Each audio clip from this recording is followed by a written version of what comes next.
Le nombre quotidien de nouveaux cas de coronavirus enregistrés en Égypte est en moyenne de 630, plus 45 décès par jour, soit un peu plus que lors des 2 derniers mois. Mais les responsables craignent que l'Égypte ne soit bientôt confrontée à une troisième vague de pandémie du coronavirus au mois d'avril, qui est le mois sacré du Ramadan.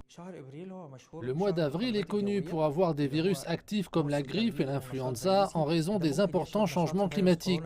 Aussi, avant le Ramadan, de nombreuses personnes se rendent dans les marchés pour acheter ce dont ils ont besoin pour le mois, ce qui conduit à de grandes foules partout. Ensuite, le Ramadan lui-même est un mois de rassemblement quotidien des familles et des amis, ainsi que des prières quotidiennes en groupe. Tout cela ouvre la porte à des taux élevés d'infection. Le gouvernement déconseille d'adhérer aux traditions annuelles.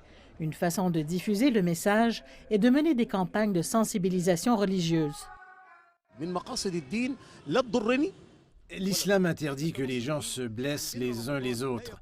Aller à des rassemblements et des visites familiales pendant la pandémie est quelque chose d'inacceptable, comme mentionné dans le Saint-Coran.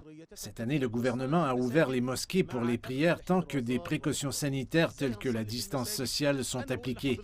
Selon la charia, si les prières dans les mosquées conduisent à davantage d'infections et de mal, il sera alors obligatoire de prier seul à la maison.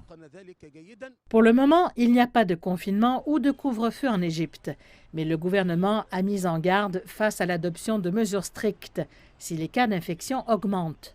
Lors de la deuxième vague l'année dernière, le port du masque était obligatoire. Les autorités ont rigoureusement appliqué les mesures sanitaires et imposé de lourdes sanctions aux contrevenants, donc les chiffres ont rapidement baissé. Et nous avons réussi à contenir la vague. Si nous réappliquons ces mesures en interdisant les rassemblements, en maintenant la distance sociale et en interdisant tous les mariages, fêtes, rassemblements religieux ou sociaux, la courbe du taux d'infection diminuera.